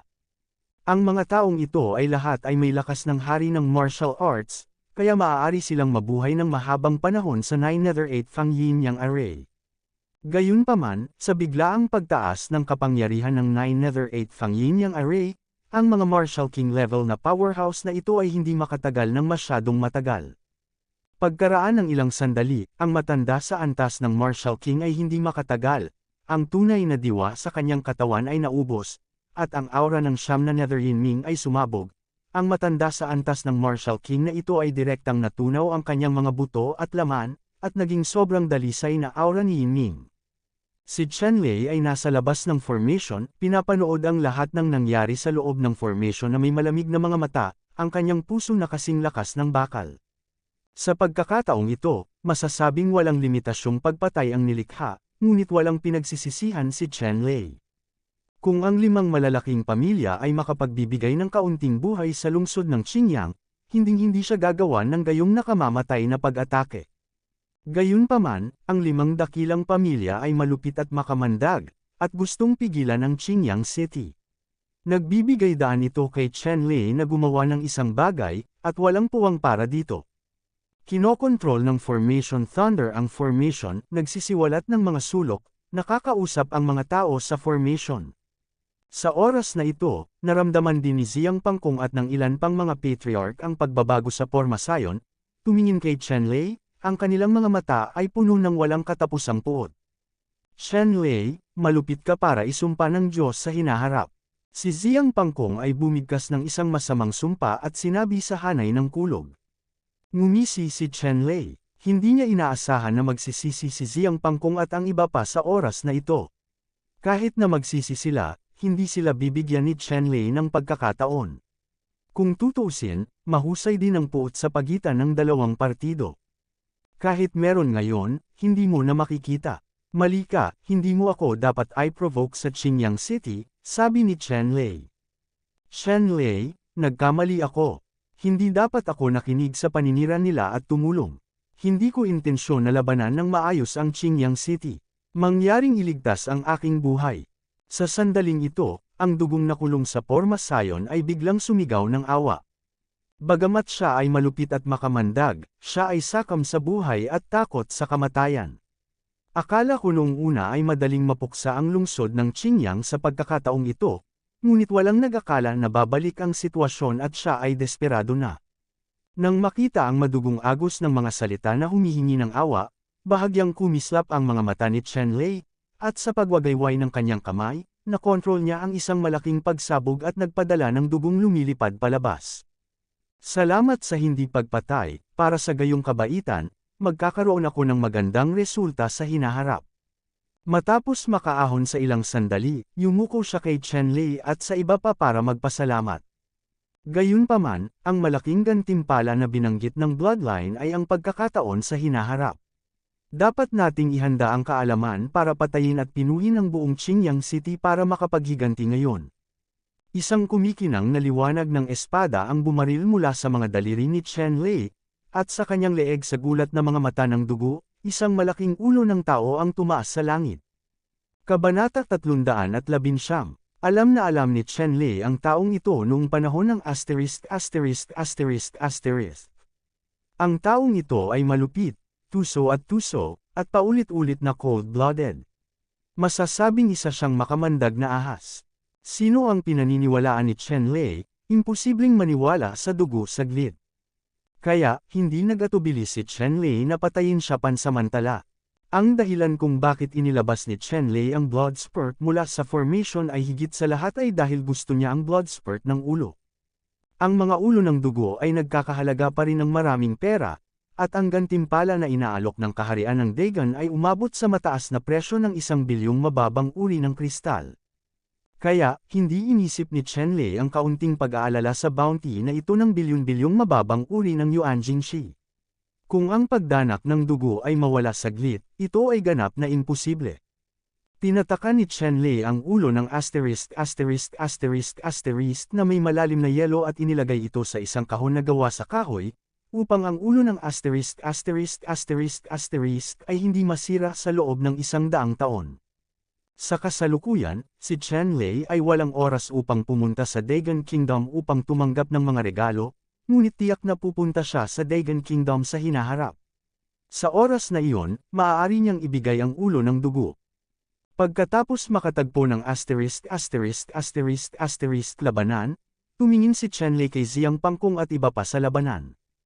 Sa oras na ito, si Ziyang Pangkong at ang iba pa ay walang kakayahang lumaban, alam nilang mamamatay na sila, bawat isa sa kanila ay may mapait na ekspresyon sa kanilang mga mukha, na gustong basagin ang katawan ni Chenlei sa mga piraso. Walang gustong sabihin si Chenlei sa mga taong ito. Agad niyang na-activate ang kapangyarihan ng formation sa maximum. Pagkatapos ng isang hiyawan, si Ziyang Pangkong at ang iba pa ay direktang ginawang mga fragment ng aura ng Nine Nether Yingning. Nang makitang walang buhay na tao sa malaking porma sayon, maging ang Blood Wolf King, walang natira sa mga buto, napabuntong hininga si Chenlei, na nagpatigil sa pagbuo ng Nine Nether 8 Fang Yin at Yang. Nang huminto ang malaking hanay, ang aura ng Nine Nether Cloud sa kalangitan ay mabilis na nawala, at ang kalangitan ay nagniningning ng maliwanag at ang araw ay sumisikat ng maliwanag. Imposibleng makita ang lugar na ito ngayon, tulad ng isang ghost domain. Si Chenlei at ang iba pa ay tumingin sa harapan, tanging ang armor ng labanan, mga mahalagang sundalo, at mga singsing na imbakan ng iba't ibang kulay sa buong bundok at kapatagan. Sa pagkakataong ito, ang mga samsam na iniwan ng 150,000 hukbo ay sapat na para ubusin ng Qingyang sect sa mahabang panahon. Bumantong hininga si Chenlei at bumalik sa meeting hall kasama si Chen Tangshan. Tungkol sa mga samsam at paglilinis sa larangan ng digmaan, natural na inaalagaan sila ni Yang Hu. Pagkatapos ng matinding pagkatalo na ito, sa tingin ko ang 5 pangunahing pamilya ng Jingxi City ay maaaring magdusa ng matinding pagkalugi, at tiyak na hindi sila basta-basta magsisimula ng digmaan, sabi ni Lin Tangshan. Sa conference hall, pinag-usapan nina Chenlei at Chen Tangshan kung ano ang susunod na gagawin. Tumango si Chenlei at nagsabi, sa pagkakataong ito, ang 5 malalaking pamilya ay dumanas ng matinding pagkalugi. Sa kasamaang palad, ang aking Qingyang sect ay masyadong mahina. Kung hindi, lubos kong makokontrol ang Jingxi City sa aking mga kamay. Ganoon din ang naramdaman ni Chen Tangshan. Ang Jingxi City ay isang maunlad na 3 antas na lungsod, at ang isa ay maaaring sumasaklaw sa 12 ng mga lungsod sa ika-5 antas na kasalukuyang kontrolado ng Qingyang sect. Gayunpaman, sa kasalukuyang lakas ng Qingyang sect, imposibleng kontrolin ang naturang lungsod, isang higanteng lungsod. Kami ay nakatuon pa rin sa pangangalap ng lakas sa ngayon. Bagamat nanalo siya ng kumpletong tagumpay, hindi niya lubos na maunawaan ang bunga ng tagumpay, at naramdaman din ni Chenlei ang kahinaan ng Qingyang sect sa oras na ito. Ngunit kung nais mong paunlarin ang mga ito ay ganap na hindi makatotohanan, ngunit sa kabutihang palad, mayroon silang oras upang mabagal ang pag-unlad ngayon. Hindi na maitatago ang balita sa kabiguan ng 5 malalaking pamilya, lalo pat namatay sa operasyong ito ang 5 pinuno ng malalaking pamilya, itago pa ito. Ilang sandali, ang lahat ng puwersa malapit sa Jingxi City na may mga ideya tungkol sa Qingyang sect ay namatay. Sa panahong ito, ang pag-unlad ng Qingyang sect ay talagang pumukaw sa mga hangarin ng ilang puwersa. Ang Qingyang sect, hindi malakas, ngunit may nakakainggit na mga mapagkukunan, na gumagawa ng ilang mga puwersa na hindi may iwasang maluste. Kabilang sa kanila, ang Blood Wolf Bandit Group, ang 5 dakilang pamilya ng Jingxi City, at Crouching Tiger Mountain ang pinakaaktibo. Gayunpaman, halos lahat ng Blood Wolf Bandits at ang 5 dakilang pamilya ay nasa Qingyang sect na ngayon, na nagpapahintulot sa nakapaligid na puwersa na maunawaan na ang Qingyang sect ay malayo pa sa pagpapakita ng kahinaan. Magkaroon ng kamalayan na hindi ang Blood Wolf Bandit Group o ang 5 malalaking pamilya ng Jingxi City ay hindi fuel-efficient lang. Gayunpaman, ang grupo ng bandidong lobo ng dugo at ang 5 pangunahing pamilya ay dumanas ng matinding pagkalugi sa Qingyang City. Ang grupo ng bandidong lobo ng dugo ay halos ganap na nabura, At ang 5 pangunahing pamilya ay may kapansanan din, at maging ang 5 patriarch ay nawala sa Qingyang City. Kung mahina ang Qingyang City, dapat may sakit ang utak. Ngayon na ang 5 dakilang pamilya ng Jingxi City ay napilayan at nawala ang kanilang pangangibabaw, ang mga pangunahing kapangyarihan sa Jingxi City ay nakikipagdigma sa isa't isa, lahat ay gustong kunin ang pagkakataong ito na umangat sa kapangyarihan. At sinamantala din ng Qingyang sect ang pagkakataong ito para makakuha ng maraming benepisyo sa Jingxi City, gayunpaman, kung gusto niyang isama ang lahat ng Jingxi City, sa kasalukuyang lakas ng Qingyang sect, hindi niya ito magagawa. Sa sumunod na yugto ng panahon, medyo kalmado ang Qingyang sect. Pagkatapos ng lahat, may mga halimbawa ng 5 dakilang pamilya ng Jingxi City sa unahan, at walang puwersang ng ahas na salakayin muli ang Qingyang sect. At ang balitang ito, matapos maabot ang Demon Sect at ang Thousand Demon Sect, ay ikinagalit ng matataas na opisyal ng 2 sekta. Basura, isang bangkos ng basura, napakaraming tao, kahit isang maliit na Qingyang City ay hindi ito malulutas, siya ang nawala sa aking Thousand Demon Sect. Sa Thousand Demon Sect, sa Spiritual Peak, isang payat na matandang lalaki, ang kulog ay galit na galit, ang kapaligiran ay nalulumbay. Kahit anong paraan ang gamitin mo, dapat mong ipadala ang ulo ni Chen Lei, kung hindi, hahayaan kong maalis ang Demon Sect mo. Ang payat na matandang ito ay tinatawag na Ning Chenkyo, kapatid ni Ning Chenshan, at isa ring deputy master ng Chen Mozong. Matapos ang kanyang kapatid na si Ning Chenshan ay patayin ni Chen Lei Keng sa Nine Palace Extinction Demon Burning Array, nangako si Ning Chenkyo na papatayin si Chen Lei at ipaghiganti ang kanyang kapatid. Kasalukuyang hindi comfortable si Ning Chenkyo na gawin ito ng mag-isa ang amo ni Chen Lei, si Lei Meng ay hindi kumakain ng tuyong pagkain. Kung si Ning Chenkyo ay maglakas loob na gawin ito sa kanyang sarili, sigurado siyang si Lei Meng ay tiyak na gagawin ito sa kanya. Si Lei Meng ay malinaw na isang baliw na walang kinatatakutan. Higit pa rito, narinig din ni Ning Chenkyo na si Lei Meng ay nakalusot sa Nahai Realm at naging First Order powerhouse sa antas ng Wuzun. Ngayon, naabot na ni Ning Chenkyo ang threshold ng Wuzun Realm. Hindi pa siya nakakatapak sa level na iyon, isang hakbang na lang. Ngayon, ito ay isang kritikal na oras para sa kanyang pagsasanay sa pagtatanim, at idinagdag din niya ang kanyang mga pagdududa tungkol kay Lei Meng, kaya inutusan niya ang Demon Sect na gawin ito. Ang Demon Sect ay nasakop ng Thousand Demon Sect, si Yu Yuan, ang pinuno ng Demon Sect, na tumayo sa harap ni Ning Chenkyo at nakinig sa pasaway. Naramdaman ni Yu Yuan ang galit sa mga salita ni Ning Chenkyo, alam na ang mga salita ni Ning Chenkyo ay hindi kailanman magiging usapan. Kung ayaw niyang gumawa ng anuman at bitawan ang ulo ni Chen Lei, magagalit talaga ang Demon Sect sa ilalim ni Ning. Pinunasan ni Chenkyo ang pinto. Sect Master Ning, huwag kang mag-alala. Hahanap ako ng paraan para patayin si Chen Lei at ipadala ang ulo niya sa iyo. Tinapik ni Yu Yuan ang kanyang dibdib upang kumpirmahin na sa pagkakataong ito ay talagang hindi ito nagawa ng maayos. Hindi nakakagulat na galit si Ning Chenkyo, ngunit ngayon alam na nila ang mga whole card ni Chen Lei, pagkatapos, sa susunod, magplano ng mabuti at harapin ito. Ang isang maliit na lungsod ng Xinjiang ay hindi isang bagay na dapat maunawaan. Kabanata 320, Tumanggo si Ning Chenkyo, hindi nagsalita, at matalinong umatras si Yu Yuan. Pagkatapos lumabas, lumitaw ang manipis na pawis sa noo ni Yu Yuan. Kahit na siya ang pinuno ng Demon Sect, His Royal Highness, ngunit sa harap ni Ning Chenkyo, ang Deputy Master ng Thousand Demon Sect, wala siya. Kung gusto ni Ning Chenkyo ang kanyang buhay, maaari niyang kunin ito. Alam na alam ni Yu Yuan ang tungkol sa kalupitan ni Ning Chenkyo. Mukhang kailangan pa nating humanap ng paraan para makumplito ang gawain na ipinaliwanag ni Ning Chenkyo, kung hindi, ang kakilakilabot ay magiging miserable na makapasa sa antas na ito. Habang nag-iisip, umalis si Yu Yuan sa Thousand Demon Sect at bumalik sa Demon Sect. Matagal nang sumilong ang Demon Sect sa Thousand Demon Sect kung wala ang lihim na suporta ng Thousand Demon Sect, imposibleng umunlad ang Demon Sect. Ngayon, oras na para magbayad ang Demon Sect. Pagkatapos bumalik sa Demon Sect, agad na tinipon ni Yu Yuan ang middle at upper level teaching staff para makipagpalitan ng ideya at pag-usapan kung paano tatapusin ang gawain na itinalaga ni Ning Qianqiu. Mula nang mapuksa ang pangkat ng bandidong lobo ng dugo sa Qingyang City, ang Demon Sect ay nasa isang madugong alitan sa Qingyang Sect. Ang Blood Wolf Bandit Group ay isang puwersang lihim na nilinang ng Demon Sect, na nagdadala ng malaking mapagkukunan at kayamanan sa Demon Sect bawat taon. Ngayong nasira ang grupo ng Blood Wolf Bandit sa Qingyang City, kahit na walang utos mula kay Ning Qianqiu, hindi pa kakawalan ni Yu Yuan ang Qingyang City.